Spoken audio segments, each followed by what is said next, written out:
Hari Om Tat Sat. Welcome to Chit Chat, where our interest is getting our shit together, following the motto, material well-being follows spiritual well-being. Chit means knowledge as enlightened awareness, the work required to remove the impositions on our awareness so that that enlightenment can manifest itself is what we're all about here on Chit Chat with Kishore and Jai, spilling the spiritual tea. What are we talking about today? We're talking about fame. The title for today's show because success is not the Fameoisie, a play off of the bourgeoisie, but the Fameoisie, and we're doing the method of yatireka. So in Sanskrit, this is not only Sanskrit, but basically when you make an advertisement for something, there's a positive affirmation and a negative affirmation. So the positive affirmation in Sanskrit is called anvaya, and the negative affirmation is called yatireka. So the positive affirmation, like when we're talking about bhakti, we say, do bhakti. If you do bhakti, all your desires can be fulfilled. You can go to the spiritual world. This is a positive affirmation intended to convince you to do bhakti. And if we say, if you don't do bhakti, you'll go to hell. There isn't messaging like that, by the way, but just for example, then that is a negative affirmation intended to get you to do the same thing, right? So we're taking the Vyatireka approach by saying success is not. Instead of talking about what success is, we're talking about what success is not. So success is not the Fameoisie. And the reason for this discussion, well, I'm gonna be real with you. I was the one who came up with the idea because I've been hearing a lot of Tori Kelly recently. You know Tori Kelly? I don't. Oh my God, I didn't know Tori Kelly. Anyway, Tori, I like gospel music. So periodically I listen to gospel music. Like I suddenly get an itch to listen to gospel music for like long periods of time.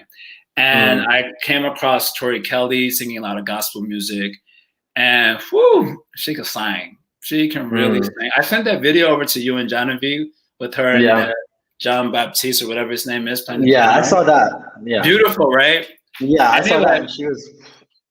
So I don't really know her story or her history so much, but she was on American Idol, and Simon, was like, your voice is annoying. You're not going to make it, blah, blah, blah.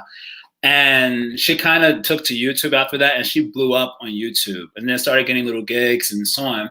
But she was never seemed to enjoy the popularity of some of these other stars of the past decade. I don't really know who the stars of the past decade, because past decade I was in the Hare Krishna temple, so I don't really know who they are. But they're probably like the Ariana Grandes and maybe the Cardi B's and so on.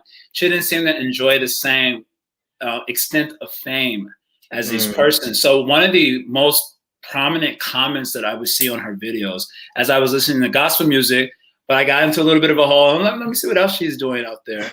And then I was like looking at some of the comments, and the most common comment that I saw on her videos was that, why isn't she more famous? Which suggests to me that in the psyches of most young people today, I would even probably include my own in a subtle degree, if not blatantly, is that success equals fame. If you're successful, then everyone knows about it. And it conveys a certain image of what success actually means.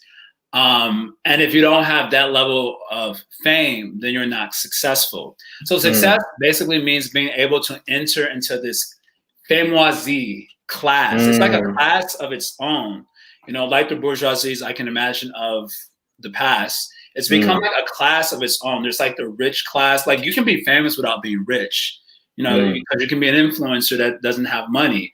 Although your fame can be a very easy pathway to making a lot of money. So there's a distinction there between just like money or race or gender, just like this famous class. And it seems that in the psyches of the younger generations, millennials and after, to be successful is to enter into this Fameoisie class. And unless you're part of that class, then you're not really successful. So anyway, coming back to Tori Kelly, when I was looking at the comments, and like I'm telling you, this was the most common comment that I could see on her videos. Why isn't she more famous? And this is probably before she did a gospel album. Shout out to her. Like she wears her faith on her shoulder. Is that how the saying goes? I think so. She wears her faith. Like that's very important to her. So as I'm saying some of these comments, one of the comments that came out, which I found very interesting, is like, you guys don't understand.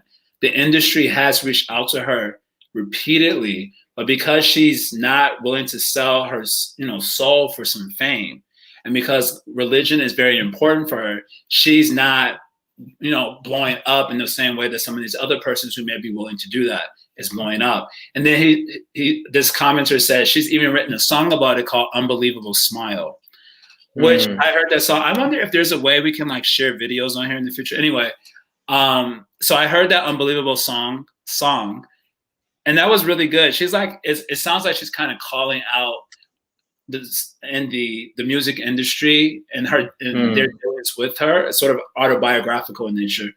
It'd be cool to kind of like review that song a little bit, maybe. But anyway, let's get to the crux of what I want to bring up here. As this is very prominent in the social psyche, that success means to enter into this fameoisie. And I was interested in the implications of that on our own spiritual communities, because frankly speaking, from my observation, and I'm an imperfect, limited, finite soul, so my observation can be just dead wrong. But, I feel that I have seen, let's say, like a contamination that's entered even my own psyche, what to speak of the community, but my own psyche, that the voices that we esteem or the voices that we want to hear are the voices that have a lot of success. In terms of, and again, success being specifically defined here as being part of the fameoisie. Now, whether that means famous, like just within your own community. So maybe they don't have like world fame, but within your own community, they're like very well-known voices. So I want to hear from them. I don't want to hear from the people who are like around me, who actually have literally the most practical impact on my life on a day-to-day level. I want to hear from the fameoisie, or even in our kirtan culture, we have this whole thing where it's like the celebrity kirtaniyas, and there's just so many funny memes. Like, if everyone participates in kirtan, it will be ecstatic. And we're like, well, that's okay, but can we get a celebrity? And that's a whole nother conversation, but I'm just talking about, perhaps I'm suggesting that maybe some contamination of this social psyche has entered into our communities, where even within our own selves, we value voices that have been, who've gotten fame. And from that sort of observation, maybe I'm wrong. Let's talk about that first. But from that observation, I wanted to go into the topic of how Scripture looks at fame, because fame is considered one of the most, degenerating. I'm looking for a better word that doesn't hit like I want it to hit. But deleterious, is that a word? I'm pretty sure that's a word. I think that's a word, but I don't know what it means. Destructive. It basically means destructive, but I'm trying to exhibit my vocabulary. So fame is considered like one of the most deleterious.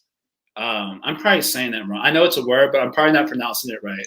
It's the ghetto. It's Ave, African American Vernacular English way of saying the word. No, it's right. Deleterious. Deleterious sounds more right than what I was saying. Okay. So it's literally considered one of the most destructive, what we call as anarthas for spiritual life. And I think this is going to be the second part of our discussion, but I do think that most spiritual practitioners, we take what I would consider to be a naive approach to things like fame or money by saying that, well, we can just use it for Krishna, or we can use it for the glory of God, for expanding spiritual life into other people's lives and so on, which is like really, I consider it to be maybe a little bit naive, because although that can be true, you have to always consider what is your qualification to deal with that. And I don't know if we always consider the gravity of the different forces we choose to interact with. And we don't always examine them. We see them, but don't examine them. Pashanapina pashati. And so we kind of embrace something that we're not really prepared to hold.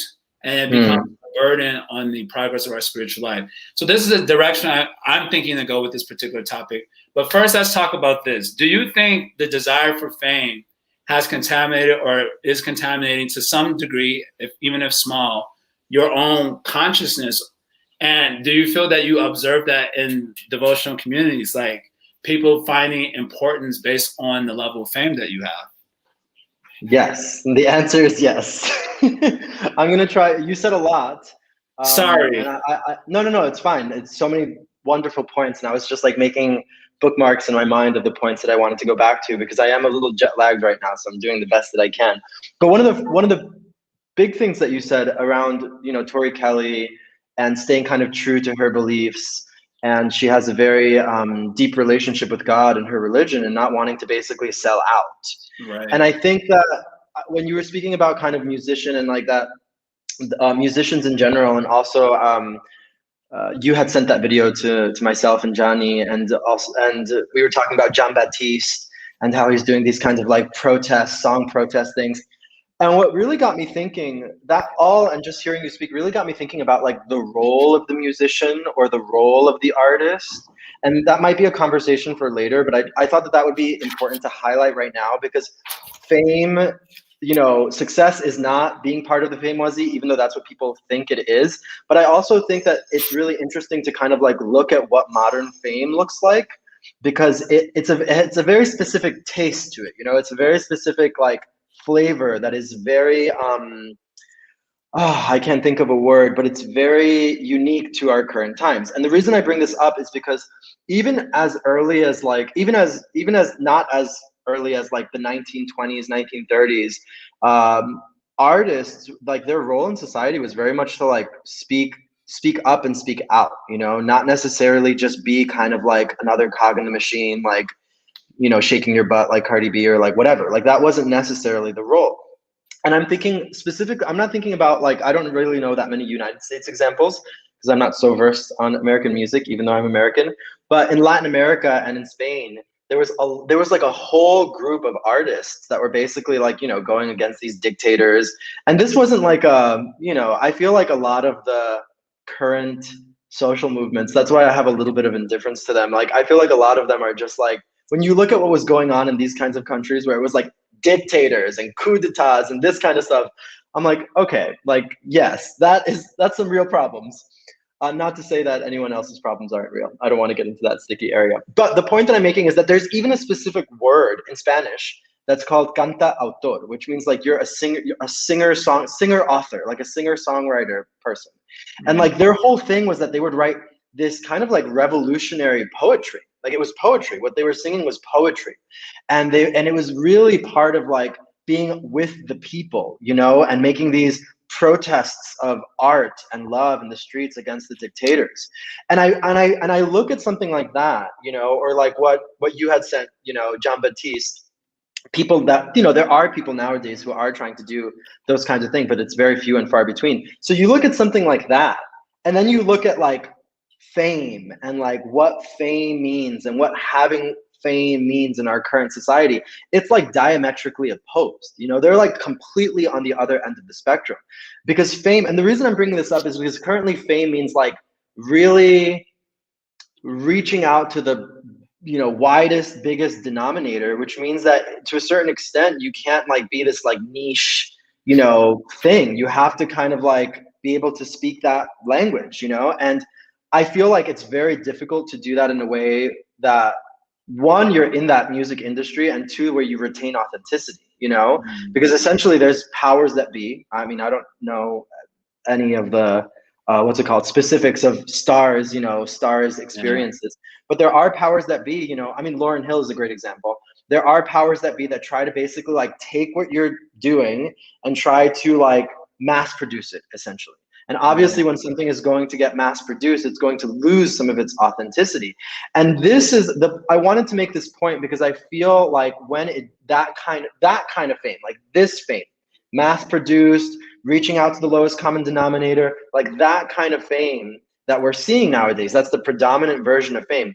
When that starts to contaminate our hearts, our spiritual communities, you know, I just gotta reach out to as many people as possible, and it doesn't matter in which way I connect them, I just need to do it. Like that's when it starts to get, I think, even more pernicious. I'm also using my big boy vocabulary today. I feel like that's when it also starts to get even more like scary, because it's like it's not even like a fame of like knowing you for your what's it called? Yeah, because those people, because I'm just thinking like those people in 1920s, 1930s, you know, Latin America or whatever, like they were famous too, you know, like those painters and those artists, they were also famous, but they were famous for a very different reason. And they actually probably weren't even that famous in their time, and they didn't have that much money, you know, like they were probably more famous posthumously. Whereas now it's like fame means like money and followers and social media. Like it comes along with this whole like package that didn't exist back then. You know what I mean? I feel like the internet and TV and social media has really kind of like twisted the way that we look at fame. Right. Yeah. Yeah. You said a lot there. That, and what I really, one thing I want to reflect or amplify is the whole concept of reaching out to the greatest common denominator. And I do feel what I observe in our spiritual communities, and I would even say it to some degree in myself, but I'm not very good at being famous, so therefore I'm going to criticize it out of envy. I want to get into that too, because that's something that I looked up in this topic. But yeah, when you kind of think of famous, reaching out to the greatest common denominator, and the more interest that comes in reaching out to the greatest common denominator, the more there's a tendency to like let go of authenticity or have to strip away some of the things that make you or make the product what it is in order so it's, you know, can speak to the greatest common denominator. Whereas you're suggesting that maybe the role of an artist before was to draw people in toward the center. I'm going to use this language, the center. Now, in a religious culture, what the center is going to depend on the main thrust of the culture. So you can imagine like in a Vedic culture where the main thrust is self-realization, then drama, music, art was meant to draw souls in toward that particular thrust of the culture. In the secular world, the center can be something else. Political, you were giving political examples.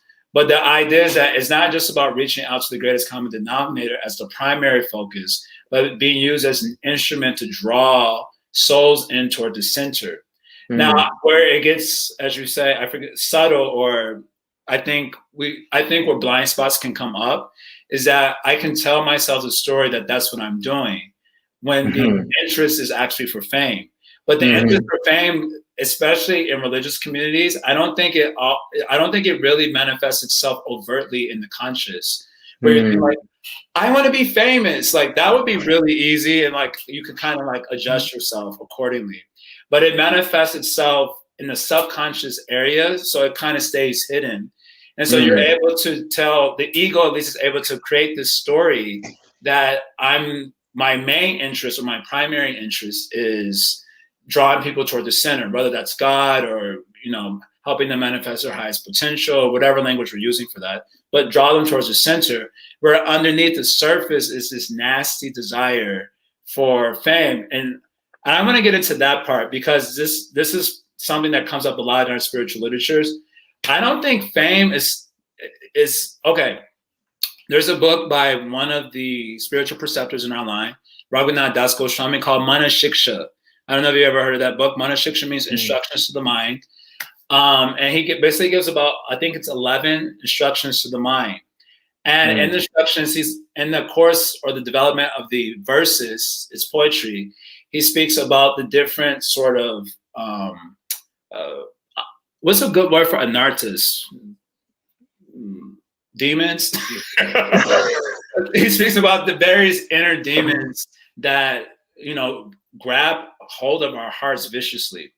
And in the course of it, you know, he comes to like lust and anger and greed and all that. And then he comes to duplicity. And then the mother of all these vices, he says, is fame. It's really interesting. It's like the mother of all vices is fame. And anyway, I wanted to get into that, but one of the things he mentions or that comes up is that fame is one of those things that you may not recognize until you become envious. It's like one of those things that you don't see that it's really pinching the heart until someone is showing maybe some superiority or a little bit of prowess within the same field.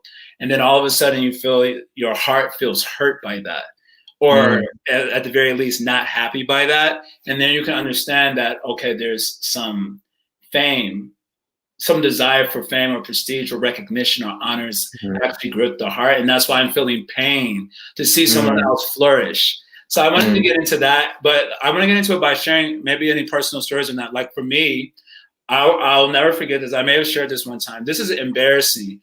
Don't hold this against me. For those of you who know, but when I was in Chicago in the monastery on our Sunday, our Sunday love feast, which was our biggest program in the week.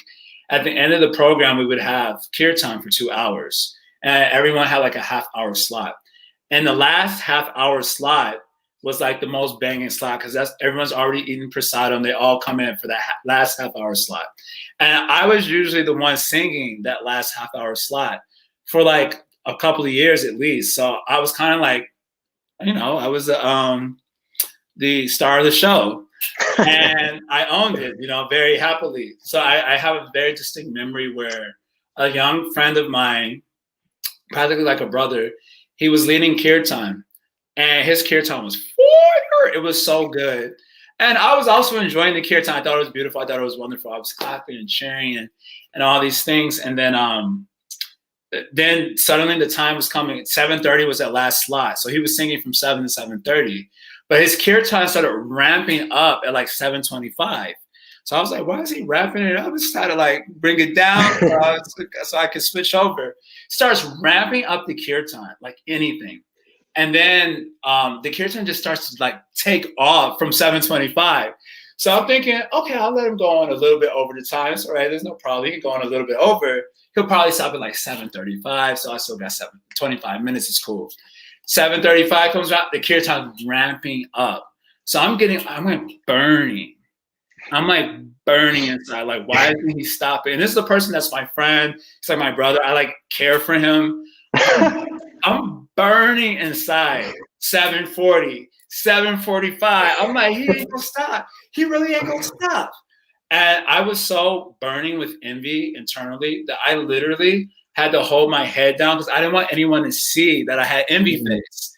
Because when someone is envious, you can kind of see, like, you all right, bro? Yes. You can see it. So I was feeling so humiliated. Like, I don't know if anyone recognized it, but for myself, I was feeling so humiliated that I was having, like, envy face. And that's when it occurred to me that because I had been doing that slot for so many years, a couple of years, and I was literally like the star of the show, that the desire for fame had creeped in and had a pretty good hold of my heart. So much so that in such a way that I would never recognize it. For me, I'm just doing my duty. I'm just doing the last slot. I just happen to be the one that's selected. I happen to be the one that's qualified. So it all makes sense. I don't have a desire for fame. And then it wasn't until that moment where I was burning with envy and you can like literally feel it in your body. Like you're like sweating, Yes. But I realized like, okay, my heart is like literally contaminated with the desire for fame. Otherwise, why is this animosity coming up for me? And that's kind of part of the inspiration for how this can enter and distort even the desire for something positive. Like I want to be famous because I want to bring people to the center. Okay, but do you have power to do that without really being going down? I don't know. You have any stories like this? I mean, yes, I have some stories. I'm trying, while you were speaking, I was trying to think of the least embarrassing one. They're all embarrassing. Just like, they're all embarrassing. But for those of you that watch Chit Chat, you know that we like to share embarrassing stories. Okay, I'm going to tell this one. Because it also has to do with kirtan. I remember when I moved to the Bhakti Center, I was thrust into a lot of my responsibilities that I personally didn't think that I should have. Like I was reflecting on this the other day. Actually, I was just remembering about like how when I moved into the Bhakti Center, I was very just like, yeah, I don't care what I do. I don't care what I do as long as I do something. But I was put into positions of like management and looking over people and this kind of stuff and whatever. And specifically when it comes to kirtan, I was put into the position of like organizing the kirtan team and organizing all, I think you already know what story, organizing the kirtan team and like organizing the kirtan trainings and doing everything kirtan related. But I myself was not really like an experienced kirtaniya, like I was still really nervous. I was like, still like, I was still really nervous, and like this was a while ago, folks. I was still really nervous, and like I knew my, harmonium and stuff, but whatever. So basically, one moment, and I didn't even think at the moment that I was like, now Ross, why do we all have envious kirtan stories? Facts, dude. Facts. Okay, so basically, the devotee who usually would host a Thursday night kirtan at the Bhakti Center was not able to host the kirtan. And so they asked me to host. And I was just like, yeah, I'll host. And so I was hosting, I was doing my thing or whatever. And basically, I can't remember how exactly it happened, but I think I like, thank God Krishna gave me, like, thank Krishna, that Krishna gave me like a moment of clarity where I spoke to you. I spoke to Jaya and I was like, Jaya, who do you think should sing next or something like that? And Jaya was just like, oh, I don't know, because the person who's hosting kind of like chooses who's going to sing. Like it's kind of like a random thing. And and you were like, oh, I don't know, this person or this person. And I was like, oh, really? Because I was gonna sing. I thought that I thought that I would choose myself.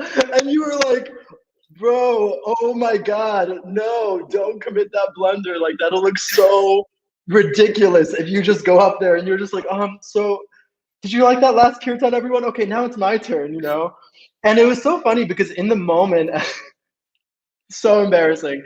In the moment, I didn't even think that I was like being envious or something like that. But like then when I still didn't get to sing, even though I had the power to like put myself in that position.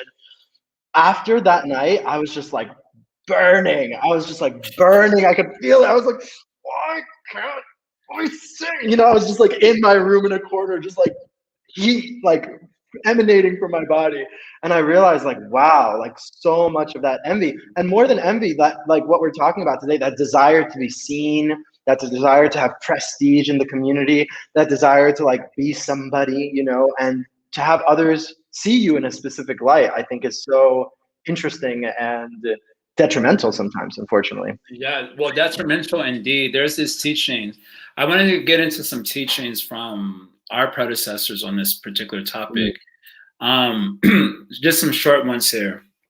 But when Mahaprabhu, Sri Chaitanya Mahaprabhu is teaching Rupa Goswami. So Rupa Goswami is considered like the king, basically, the leader of the Goswamis of Vrindavan, who articulated the teachings of Mahaprabhu into a very concrete form and established Gaudiya Vaishnavism.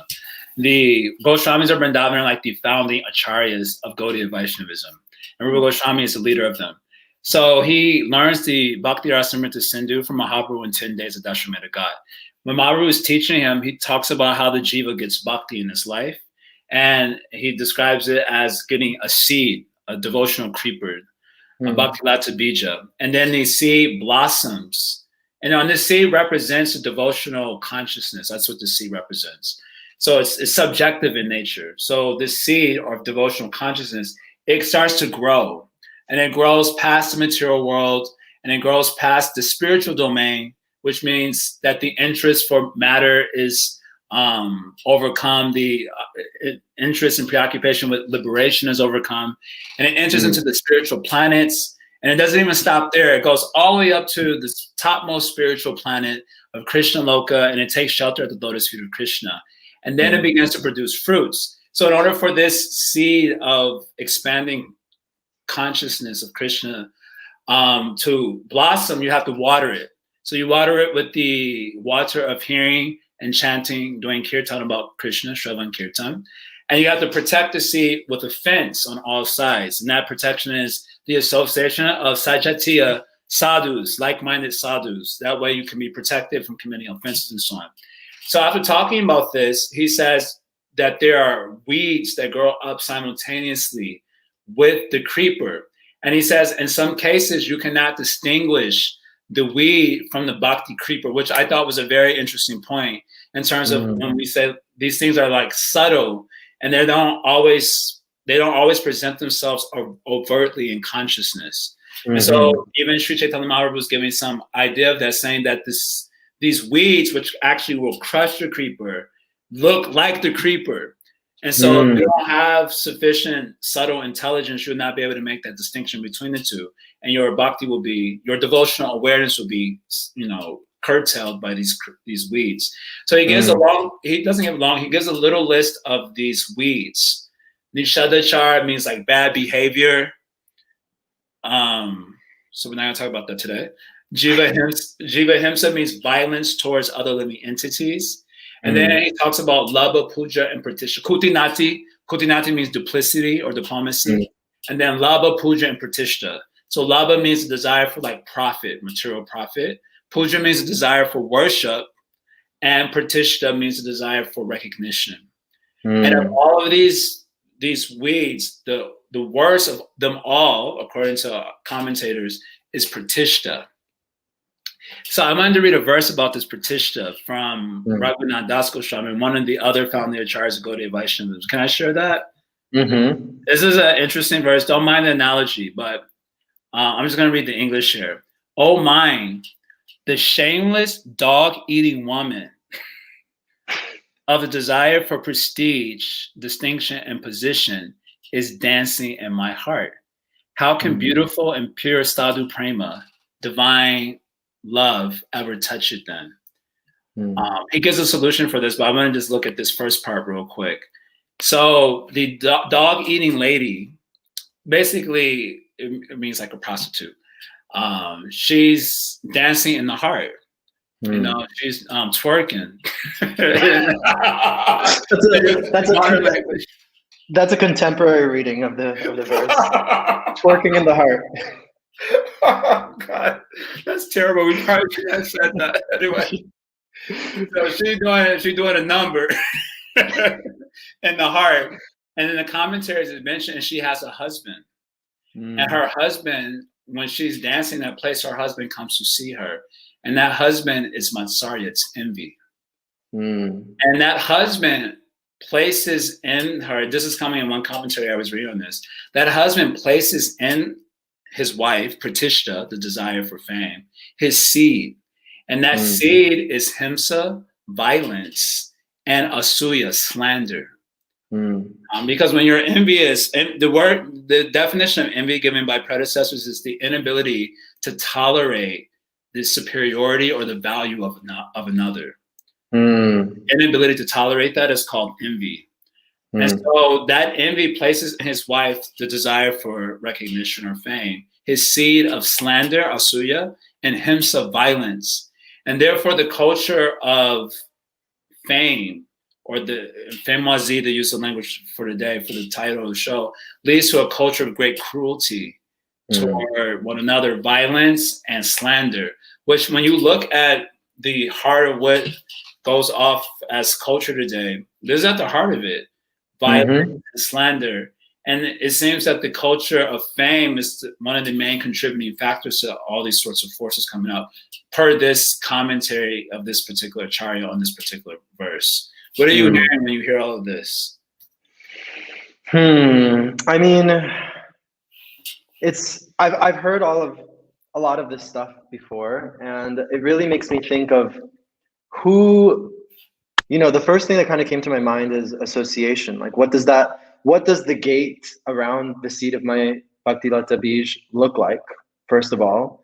And I feel like that subtle ability to be able to tell the weeds from the actual creeper itself is so hard at times, you know, because in my story, it's like, I didn't think I was doing anything wrong. In your story, I didn't think I had an attachment. And I feel like that's where it can get really messy. Because if I'm trying to bring it back to what we were speaking to at the beginning, I was thinking about that, where it's like in our devotional community, even like there's this desire for fame, this desire for prestige, this desire for success, you know, for money. And I feel like it gets really convoluted, you know, when not only am I now not able to see the difference between the creeper and the weed, because what you brought up was very important, this yukta vairagya. Oh, well, it's for Krishna, you know, it's for Krishna. Everything can be for Krishna. But then inclusively, I feel like there are a lot of people who might be cheerleading, you know, that kind of fame on. It's just like, get it, you know, live. That's very modern. It's a very contemporary language of just like, live your best life. You know, you deserve everything. Like, live life with ease, and like, you know, money is spiritual, and like all this kind of stuff, where it's just like being a millionaire is now seen as like the new spiritual kind of like apex. And it's just like, how, it's like, how did we get there? And so I think it's really confusing, you know, because it's like, okay, if I don't have the subtle difference, the ability to tell the subtle differences between the creepers and the weeds, and on top of that, my gate might, you know, have some holes in it to paint that language. It can be very disastrous for my own spiritual life. Yeah, exactly. Thank you so much, Anand. Prosperity theology, and that's exactly like, bhakti is not a prosperity gospel. You know, bhakti is not a prosperity gospel. And I was actually talking about this Yukta Vairagya point with somebody the other day, and I've been reading the Bhagavad Gita, rereading the Bhagavad Gita, because I'm sharing it with some of my students, and I came across this purport by Srila Prabhupada where he speaks specifically about yukta, and he speaks specifically about yukta vairagya. And I'm not going to get so into it because I just thought that the first line, Prabhupada just kind of like mic drops it and it's enough. Oprah Winfrey theology and ontology. Yeah, exactly. And Joel Osteen. Remember we talked about Joel Osteen, Jaya? What was it? We talked about him at one point. But anyway, this is Bhagavad Gita chapter 9, verse 28. And this is right after that very famous verse, if you offer me with devotion a leaf, a flower, water, I will accept it, right? So this is verse 928, where Srila Prabhupada, I'll just read the purport. So Srila Prabhupada says, one who acts in Krishna consciousness under superior direction is called yukta. And the technical term is yukta vairagya. And then he goes on to quote Srila Rupa Goswami in the Bhakti Rasamrita Sindhu, and he goes on and on to talk about yukta vairagya. But I feel like that's enough. It's like, I'm under superior direction. Like, I'm under superior direction. And I've really thought about that for myself, you know, as well, because I feel like when you're not under superior direction, you start to take the reins. And if you're taking the reins, it's so easy to get co-opted by the fame, you know, the fame obsession with like success and numbers and money and fame and all of this. If I don't have somebody like checking me, basically being like, no, this is not good for your spiritual life, actually, or actually like just this much is good enough for your spiritual life, and then anything after that, that's not good. You know, if we don't have that, which I feel like a lot of us don't, then it becomes really easy to kind of just be left to your own devices. And if we're left to our own devices, like, we get caught up with all this nonsense. Yeah, so I'm going to read the second half of the verse that I was sharing because it just speaks to your particular point. So the problem is, you got this dog-eating lady doing a number in your heart, and she invited her husband and her 2 kids, they ghetto, and they're causing a big problem. So what's the solution to this? How do you get this nasty family out the heart? And so the answer that's coming is this: therefore always serve the matchless leading devotees who are dear to the Lord, so that this pariah woman can quickly be chased out of the heart and love of God may enter it. So just to your point about, and I do find this to be interesting because looking at the Yukta Vairagya verse, for example, I'm always a little bit heavy on this verse because I'm like, the first part of the verse, anan saktasya vishayan, that you are not attached to the objects. I'm like, wait, what do you mean by not attached? That's like, like it's a big criteria. And Yatara and Buyunjata, you're engaged with it as far as required for some service or some activity. And you have the vision of the world, Nirbandha Krishna Sambandhe. You have the vision of the world that everything is literally paraphernalia for service to the divinity. But then with that psyche inside, then you Yukta Vairagya Uchata, you can engage with things in the glory of God. You have like ability to do that. What I find interesting is that, or interesting, it's just something that brings curiosity to me, is that many of the great souls in scriptures and also in contemporary times, they do become famous. And that is also the inevitability of becoming great in a spiritual sense. I'm thinking of a specific story in the Chaitanya Charitamrita, which is one of our literatures, of course, and you have the story of Madhavendra Puri. So as you know, fast forward because you don't have much time. You got to go for your second part of your kirtan training. But Madhavendra Puri, he had the deity steal some sweet rice for him. That's the story. Anyway, if y'all don't believe that or believe it, but anyway, the story goes: the deity on the altar was like, "I really like this devotee. I'm gonna steal some sweet rice for him." So he stole some sweet rice for this devotee, and somehow other that got out into the village that the deity stole sweet rice for this devotee. And so Madhavendra Puri, knowing that he was going to become famous because of that, he immediately left the town in order that he wouldn't receive worship for that.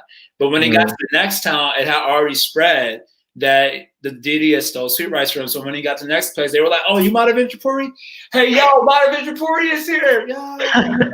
And so he became famous. And then Kaviraj Goswami shares a verse that this is a natural byproduct of becoming great, even in a spiritual sense, is that fame tends to follow you. Even when we're singing like our prayers to the Guru in the morning, for those of us who get up in the morning and prayers, it says that your glory is spread all over the three worlds. So fame is a natural byproduct of a spiritual awareness. I guess for me, the concern on a personal level, because I try to steer clear of like just judging my community, which is just too easy to do when you're just always judging the community. But what I try to steer clear, or I'm curious about myself, is that you can go vertically in a material sense, and we're supposed to, in a spiritual sense, be going vertically inside. And when I sometimes talk about the vertical axis of life and the horizontal. So the horizontal axis of life is that which is beyond your control. But the vertical axis is where you have control. That's your inner world. And we want to go from the lower nature to the higher nature. That's what I mean by going vertically internally. And what happens with I feel like if you're not careful, then the going vertically externally can outpace inner vertical movement or the inner upward mobility. And when the outside upward mobility outpaces the inner upward mobility, at that time it will crush the soul, and you end up not actually having an authentic spiritual life, and you just get arrested. So this is obviously because we don't have so much time, but this maybe just food for thought for those who are listening now or who will listen in the future.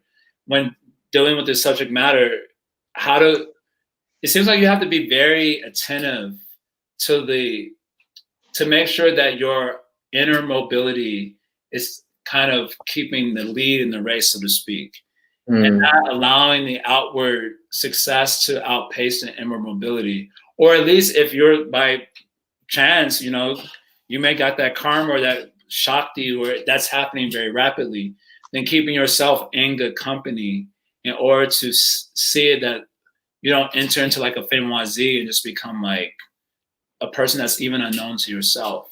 I don't know what you're hearing with this. That's kind of, I'm trying to reconcile it too, because it's not that being famous in its own right is like anti-spiritual. Very deeply profound spiritual people, they often become famous. But then when people use their position as a justifier for pursuit of fame without the inner upward mobility. And then we end up the losers. Yes. I think I'm going to put up what Preeti said because I really liked it. She wrote, modern culture has abandoned the notion of improving oneself. Right. No self-examination. And I think, Preeti's always dropping the chit here, and she's always saying it how it is. And I just want her on the show because we always glorify her. Yeah, we should. Get ready, Preeti. We want to make you famous. But I really like that she said this because, yeah, I don't think that fame is anti-spiritual. I just think it's like, why am I receiving that fame, right? And what I kind of was saying earlier about modern culture is that fame has kind of become like a product, it's become like a thing for us to buy and purchase and like reach after and like run after and base our entire lives upon. And so like now we live in an age where it's like literally my prestige, there's that Black Mirror episode, with the social credits. I don't know if you've seen that one. That's the only one I've seen. Yeah, and it's like too, because my friends made me see them here. Well, yeah, anyway, essentially that's kind of like the society that we live in, like social credits. And it's like, I can only take you seriously. You know, people actually think in this way. I can only take you seriously. I can only trust you, or I can only like believe in what you have to say, depending on how many Instagram followers you have, or depending on what your Facebook social media is like, or depending on like how much money it looks like you are making. And I'm not saying how much money you are making, how much money it looks like you are making, right? Because lots of these like 20-year-old influencers, like they ain't got money, you know, like it's just a lot of like show. But I think that's where it becomes anti-spiritual, you know, or like not anti-spiritual, but not spiritual, where it's like I'm chasing that product.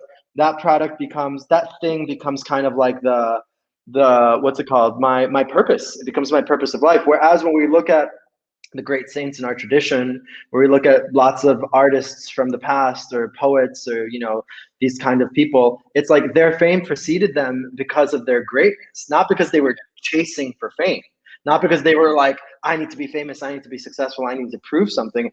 It was like they were just doing what they needed to do to the greatest of their ability and to the most sincere of their ability. And that's how that fame occurred. So I think that it's not that fame is anti-spiritual. It's just like fame mixed with like modern society, as Preeti has kind of established it, like without devoid of the notion of self-improvement, or devoid of the notion, like you're saying, of making that internal vertical growth, right? Then it's just like a monster. It's just like a shell. It's terrible. I would like to get it. We don't have time now, but I would have liked to get into examples of how it leads to great practical physical cruelty in the real world. And I had actually some articles on that. You have to go. One final thing I want to leave everyone with is that a message is such. We used to do this at the end of the show, like we wanted to leave people with like take home points. Yeah. We reintroduce that, but one thing I would want to leave everyone with is that the voices that we esteem in our head, like on a practical level, like I may esteem the voice of my spiritual master, for example, in my head, but the voices that I actually listen to are the famous ones. I mean, the voice that I'm like practically listening to on a regular basis.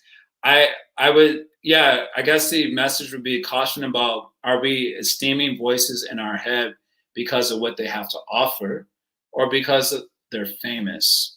And one exercise, I've asked this to people who have children specifically. I'm like, do you allow your children to watch like YouTube or these sorts of, you know, TikTok, whatever it is? Most kids are doing this. I'm like, do you know who they watch? You know, now a lot of these kids' values are not being shaped by their parents anymore. It's being shaped by the Fameoisie. And those are the voices that they esteem in their psyches, their views, their opinions about whatever topics, however disparate they are. Those voices of the Fameoisie are the voices. I can't even imagine. The Fameoisie would never be able to influence my mind when I was growing up. Because my mom, that belt would be coming out so fast and would have set the record straight. But I guess the take-home message for me is that, for me right now, in this course of our conversation, what are the voices we're esteeming in our head on a very practical level? And are we esteeming those voices because of the value they are practically offering to my life, or because they're famous? Now, I imagine most of us won't be able to actually tell that, even with a little introspection. You have to sit with it for probably a while. But that's kind of what I want to leave you with anyway, because you can put a pause in the natural flow of thoughts, like, yeah, why am I finding value here? I like that. I like that a lot. What was I going to say? I had a question for you before we sign off. Did you come up with the Fameoisie, that play on words? No, I wish I did. Because that was really good. I was like, I never heard that before. That's really nice. I'm not going to even take credit for that. That is Kuti Nazi, another obstacle to Bhakti. No, I was, there was some person who I guess identified as a leftist as such, but they got really fried out with the hypocrisy in their community. So they kind of wrote this anonymous letter where they were using this word Fameoisie. And I was like, that's a perfect word to describe what we're observing. It's like a class of famous people that garner power just through their fame. Yeah. So that's how I came up. Yeah, and I think it's a great topic to continue, maybe even next time, of like, because we didn't get into that topic, which I think is even bigger, of like the actual harm that causes. Yeah. You know, the actual violence that causes. And I think that, yeah, I think we should get into that next time because it's vast, actually. Yeah. Okay, you bring about 5 examples. I'll bring about 5. We should be able to find them in about 2 minutes. Yeah, we'll do research. Twitter. Go see what's trending. And then you have 5 topics like that. All right, fam. Thanks for joining us. For those of you who joined us in the live, and for those of you who are here in the future, thanks for hearing. We hope that we've added some value. Our voices are not famous, and therefore we've chosen this topic sheerly out of pure envy of those of those voices that are famous. We thought, why not hit on them? This is what this platform is for. But we thought in the course of that you've gotten some spiritual something of value as well. Yes, Haribol, thank you all so much, and we'll see you next week on Monday at 5. Thank you, everyone. Thank you, Jaya. Thank you.